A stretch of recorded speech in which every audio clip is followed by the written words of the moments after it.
Espírito Santo, renova minha fé antes que esfrie em silêncio. A fé não morre de uma vez, ela não anuncia que está indo embora, ela não faz barulho, ela não explode em rebelião, ela simplesmente esfria em silêncio.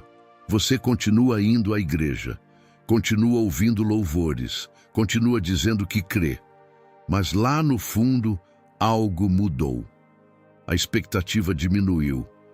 A fome não é a mesma, a oração virou hábito, a presença virou lembrança.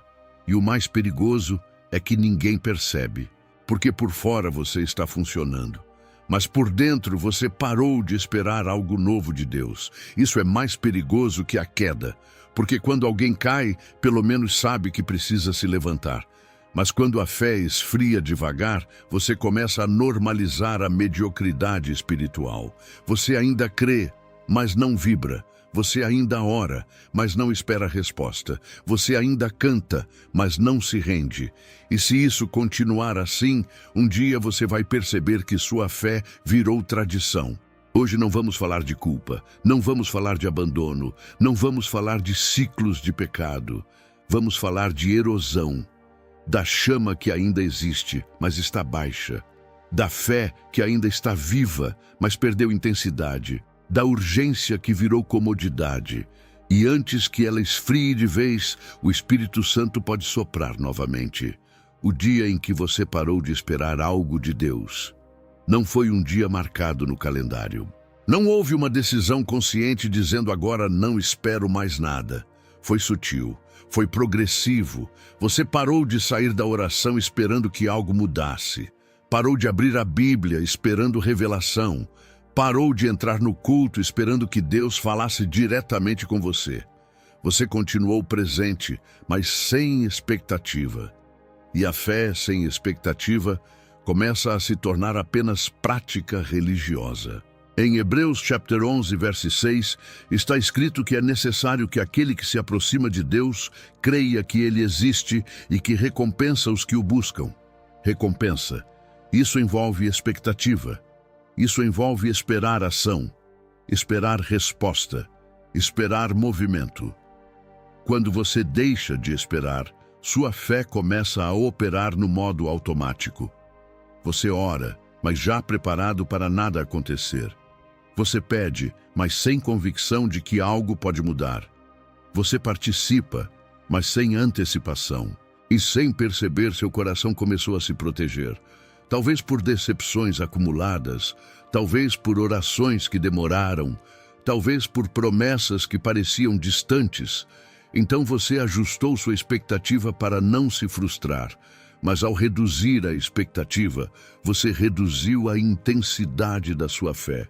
E o mais perigoso é que isso parece maturidade, parece equilíbrio, parece estabilidade, mas no fundo é acomodação, porque a fé viva sempre espera algo de Deus. E quando você para de esperar, a chama começa a baixar.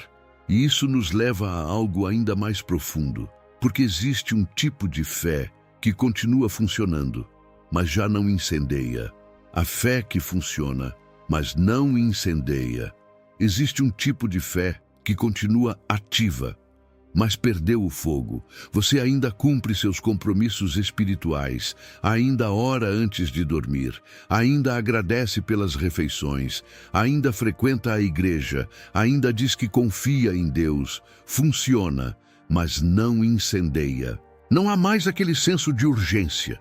Não há mais aquela sede que te fazia buscar além do mínimo.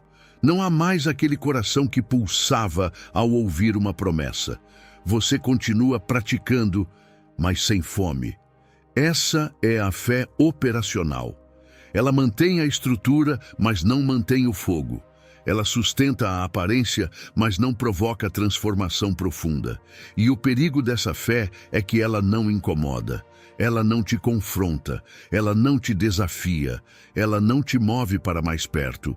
Ela simplesmente mantém tudo estável. Em Apocalipse chapter 3, verso 15 e 16, o Senhor fala sobre não ser frio nem quente, mas morno. O morno não é alguém que abandonou, é alguém que perdeu intensidade. O morno não é rebelde, é acomodado. A fé que funciona, mas não incendeia, cria uma vida espiritual previsível. Você já sabe como será o culto, já sabe como será a sua oração, já sabe o que esperar da semana espiritual. E quando tudo se torna previsível, a expectativa morre. Você não está longe de Deus, mas também não está avançando. E o coração começa a aceitar isso como normal.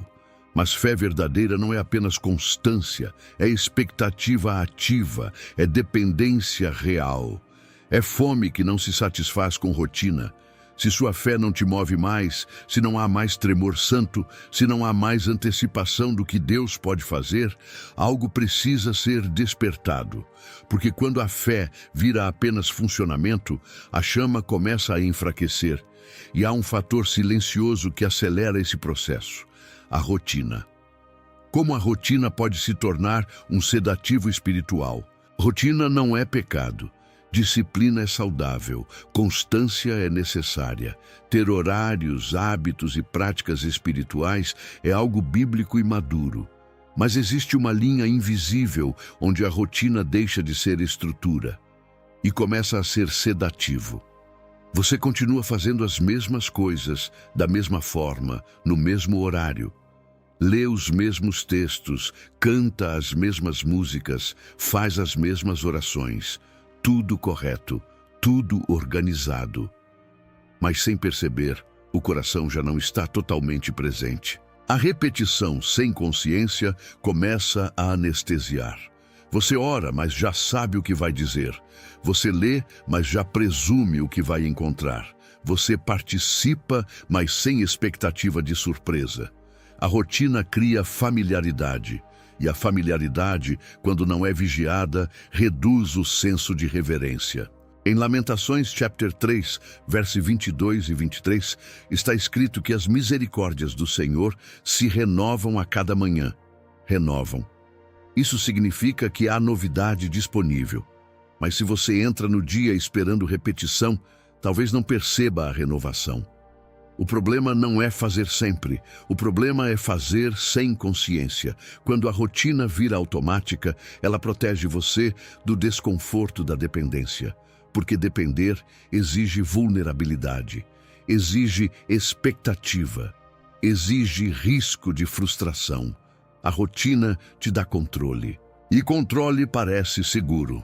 Mas fé viva não é controlada, é relacional, é dinâmica, é surpreendente. Se você não vigiar, a rotina pode se tornar uma forma de manter Deus em um formato previsível. Você organiza sua vida espiritual para que nada fuja do script. E quando nada foge do script, nada te desperta. A rotina começa a baixar o volume da sensibilidade. Você ainda crê, ainda participa, ainda está presente, mas já não está desperto. E existe algo ainda mais sutil que fortalece essa anestesia. É quando tudo na sua vida parece estar sob controle. O perigo da estabilidade sem dependência. Existe uma fase da vida espiritual que parece saudável, mas pode ser perigosa.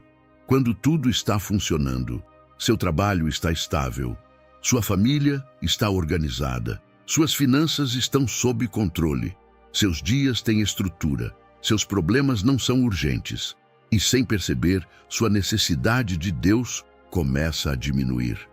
Não porque você deixou de crer, mas porque você deixou de depender. Quando estamos em crise, oramos com intensidade. Quando estamos pressionados, buscamos direção com urgência. Quando estamos quebrados, clamamos com sinceridade profunda. Mas quando tudo está confortável, a dependência pode virar acessório. Você ainda ora, mas não porque precisa desesperadamente. Você ainda busca, mas não com o mesmo senso de urgência. A estabilidade começa a criar uma falsa autossuficiência. Em Deuteronômio, chapter 8, versos 17 e 18, há um alerta claro para que o povo não dissesse no coração que a própria força trouxe prosperidade. O perigo não era a escassez, era a abundância. Quando a vida está organizada, a fé pode se tornar complemento, não fundamento. Você começa a viver como se pudesse administrar tudo sozinho. Deus continua sendo parte da sua vida, mas já não é o centro da sua dependência diária. E isso não acontece com rebeldia, acontece com conforto. O conforto diminui o clamor. A estabilidade reduz o senso de urgência. O controle enfraquece a entrega. E quando a dependência diminui, a chama da fé começa a baixar. Você ainda acredita, mas já não precisa tanto. E fé que não precisa começa a esfriar. Só que antes que ela esfrie completamente, há sinais internos que começam a aparecer. Sinais sutis. Sinais de que sua fé está esfriando em silêncio. A fé não anuncia quando está perdendo temperatura. Ela revela sinais discretos. O primeiro sinal é a diminuição da sensibilidade. Coisas que antes te confrontavam já não mexem tanto. Uma palavra que antes te quebrantava agora parece apenas interessante. Um erro que antes gerava arrependimento imediato, agora é racionalizado. Você não se tornou frio de repente, apenas menos sensível. O segundo sinal é a perda da sede. Você ainda ora, mas não sente necessidade profunda. Ainda lê, mas não com fome. Ainda participa, mas sem expectativa de encontro real. A busca virou hábito, não necessidade. O terceiro sinal é a normalização do mínimo. Você começa a se contentar com o básico. Oração rápida, palavra superficial, entrega parcial. E dentro de você surge uma frase perigosa. Já está bom assim. Mas fé viva nunca se contenta com assim. Em Mateus, chapter 24, verso 12, está escrito que por se multiplicar a iniquidade, o amor de muitos esfriará. Esfriar não é abandonar, é perder intensidade. Intensidade espiritual não é gritar mais alto, é depender mais profundamente. Outro sinal é a ausência de temor santo, não medo de Deus, mas reverência. Aquela consciência constante de que Ele está presente. Quando a fé esfria, essa consciência começa a diminuir. Você começa a viver dias inteiros sem lembrar que Deus está perto. E o último sinal é o mais perigoso. Você para de se preocupar com isso. Quando a perda de intensidade já não te incomoda, a erosão avançou. Mas se você ainda está ouvindo isso e algo dentro de você está inquieto, isso significa que a chama não apagou. Ela está baixa. E existe uma razão por trás dessa erosão que poucos enfrentam. Decepções não resolvidas. Como a decepção não resolvida desgasta a confiança. Nem toda fé esfria por comodidade. Algumas esfriam por decepção acumulada. Orações que pareciam claras, mas não se cumpriram no tempo esperado. Promessas que você acreditou que aconteceriam de um jeito e aconteceram de outro. Expectativas que foram geradas em você e depois ficaram suspensas no ar. Você não abandonou a fé. Você apenas ajustou sua expectativa para não se frustrar novamente. Quando a decepção não é processada, ela não desaparece, ela se transforma em cautela. Você começa a orar com menos intensidade para não se machucar. Começa a esperar menos para não se decepcionar. Começa a se proteger emocionalmente de Deus. E isso é mais comum do que você imagina. Em Provérbios chapter 13, verso 12, está escrito que a esperança adiada faz adoecer o coração. Não diz que destrói a fé imediatamente, diz que adoece o coração. E um coração adoecido busca autoproteção. Autoproteção reduz expectativa. Você começa a dizer para si mesmo, melhor não criar tanta expectativa, melhor manter os pés no chão, melhor não esperar algo grande. Mas fé sem expectativa é apenas sobrevivência espiritual. Quando você não trata a decepção, ela cria um filtro. Você passa a interpretar tudo pela lente do que não aconteceu. E lentamente sua confiança vai se desgastando. Não porque Deus deixou de ser fiel, mas porque seu coração se fechou para não sofrer de novo. Só que fé não foi criada para ser protegida. Foi criada para confiar. E enquanto você mantiver decepções guardadas, sua chama continuará baixa. Mas existe outro fator que enfraquece a intensidade espiritual de forma quase imperceptível: a comodidade. Quando a comodidade substitui a consagração. Existe um ponto perigoso na jornada espiritual, onde tudo parece estar bem demais. Sem grandes crises, sem urgências, sem ameaças evidentes, a vida entra em modo estável. E quando a estabilidade se instala, a consagração pode começar a diminuir. Não porque você deixou de amar a Deus, mas porque a urgência diminuiu. A consagração nasce da consciência de dependência. Quando você sabe que precisa de Deus para atravessar o dia, você busca com intensidade. Quando você sabe que não controla o resultado, você ora com entrega. Mas quando a vida entra em ritmo confortável, o senso de necessidade pode enfraquecer. Em Apocalipse chapter 3, verso 17, o Senhor confronta uma igreja que dizia estar rica e não precisar de nada. O problema não era pecado escancarado, era autossuficiência silenciosa. A comodidade é traiçoeira porque não parece errada. Você continua correto, organizado, responsável.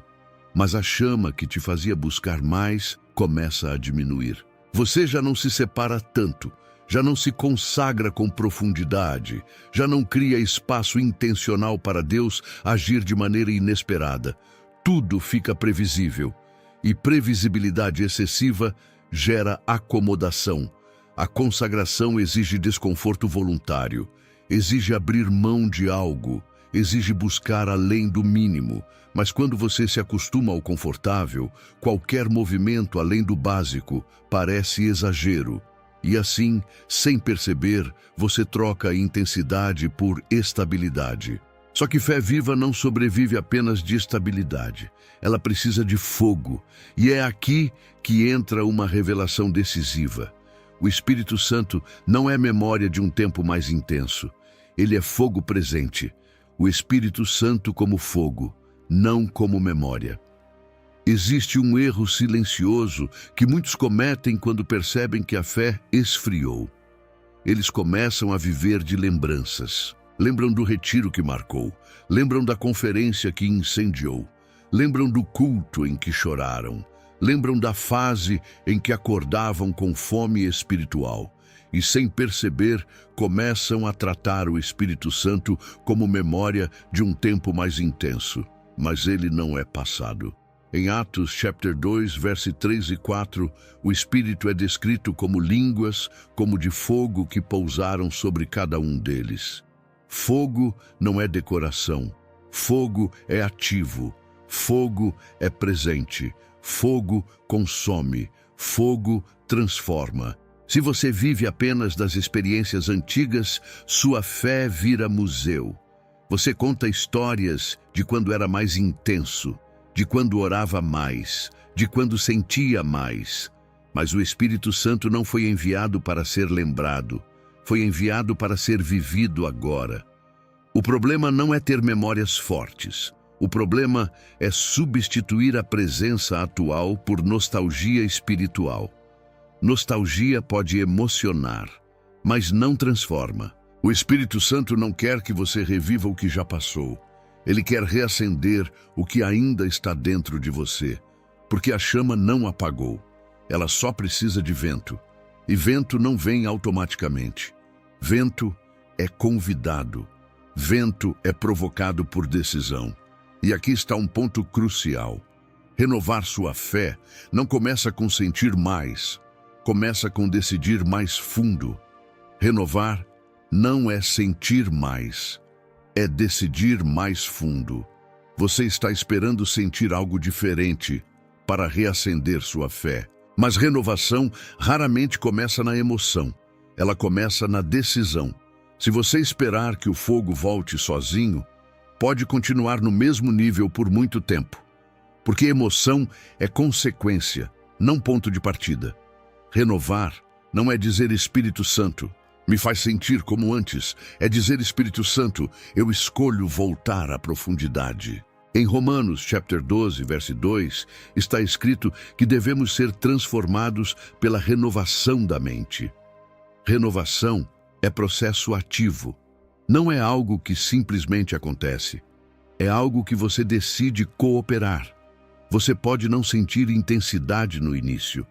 Pode não sentir arrepio, pode não sentir lágrimas, mas quando você decide priorizar Deus de forma intencional, algo começa a se alinhar. Você decide separar tempo real, não sobra de tempo. Você decide buscar não por obrigação, mas por fome cultivada. Você decide obedecer mesmo quando não há emoção envolvida. E isso muda o ambiente interno. A fé esfria quando você vive por impulso. A fé reacende quando você vive por convicção. Sentimento é instável. Convicção é sólida. Se você depender de sentir, sua chama será inconstante. Mas se decidir aprofundar, mesmo quando não sente nada extraordinário, você cria espaço para o Espírito agir. Porque o Espírito Santo responde à entrega consistente. Renovação é menos espetáculo e mais posicionamento. É voltar ao altar antes que a chama apague. É ajustar prioridades antes que a apatia domine. É se mover antes que o frio se instale de vez. E quando você decide mais fundo, algo começa a acontecer. A expectativa começa a reaparecer. Como reacender a expectativa antes que a chama se apague? Expectativa não volta por acaso. Ela volta quando você começa a tratar cada encontro com Deus como possibilidade real, não como ritual previsível. A chama baixa quando você entra na oração, já convencido de que será igual às outras vezes. Ela enfraquece quando você abre a Bíblia apenas para cumprir uma meta. Ela diminui quando você participa de um culto esperando apenas repetir o que já conhece. Reacender expectativa exige intenção. Em Jeremias, chapter 29, verso 13, está escrito que vocês me buscarão e me acharão quando me buscarem de todo o coração. De todo o coração não é intensidade emocional, é foco completo, é atenção plena, é presença real. Se você quer reacender a expectativa, mude a forma como você entra nos seus momentos com Deus. Entre esperando direção, entre esperando confronto, entre esperando consolo, entre esperando revelação. Não espere emoção, espere movimento. Faça perguntas novamente. Peça respostas específicas, leia com curiosidade, ore com ousadia, dê espaço para o inesperado. A expectativa cresce quando você volta a acreditar que Deus ainda fala, ainda responde, ainda surpreende. E quando a expectativa retorna, a fé começa a vibrar novamente. Mas há algo importante que você precisa discernir. Nem todo esfriamento é frieza. Às vezes, você não está frio, está cansado. A diferença entre cansado e frio. Nem toda chama baixa significa que o fogo está morrendo. Às vezes, você não está frio espiritualmente, você está cansado. Existe uma diferença profunda entre apatia e exaustão. A apatia não quer buscar. A exaustão quer, mas não consegue no mesmo ritmo. A apatia perdeu o desejo. A exaustão perdeu a energia. Se você passou por pressões constantes, responsabilidades acumuladas, batalhas silenciosas, é possível que sua fé não tenha esfriado. Ela apenas está sobrecarregada. Em Isaías, chapter 40, verso 29, está escrito que ele fortalece ao cansado e multiplica as forças ao que não tem nenhum vigor. Observe, o texto não condena o cansado. Ele promete fortalecimento. Quando você confunde cansaço com frieza, começa a se acusar injustamente. Pensa que perdeu intensidade espiritual, quando na verdade precisa de descanso e renovação. O frio espiritual rejeita a presença. O cansaço precisa dela. O frio evita a oração. O cansaço quer orar, mas se sente drenado. Discernir isso muda sua postura. Porque se você está cansado, a solução não é culpa, é restauração. E se você ainda se importa, se ainda se inquieta, se ainda deseja que sua fé reacenda, isso é sinal de vida. E isso nos leva ao ponto mais importante de todos. A chama ainda está lá. A chama ainda está lá. Você não perdeu sua fé. Se tivesse perdido, não estaria inquieto, não estaria ouvindo, não estaria preocupado com a intensidade que diminuiu. O simples fato de você desejar renovação é prova de que a chama não apagou. Ela está baixa, mas está viva. O fogo não desaparece de uma vez. Ele diminui quando falta oxigênio, e o Espírito Santo é o sopro que devolve vida ao que parece fraco. Em 2 Timóteo, capítulo 1, verso 6, Paulo orienta a reavivar o dom que está em você. Reavivar significa que ainda existe algo aceso. Não se reaviva o que morreu, reaviva-se o que está enfraquecido. Talvez você tenha se acostumado a viver com a chama baixa. Talvez tenha normalizado a falta de intensidade. Talvez tenha ajustado sua expectativa para não se frustrar. Mas Deus não ajustou a expectativa sobre você. O Espírito Santo não desistiu de soprar. Ele não foi embora. Ele não ficou no passado. Ele está presente, pronto para reacender aquilo que você quase deixou esfriar. Você não precisa voltar a ser quem era. Precisa decidir quem será agora. A chama ainda está lá. E se você decidir abrir espaço, remover a apatia, tratar a decepção, abandonar a comodidade e voltar à dependência, o fogo volta a subir. Não por espetáculo, não por emoção passageira, mas por convicção renovada. Sua fé não acabou. Ela está esperando o vento e o Espírito Santo ainda sopra.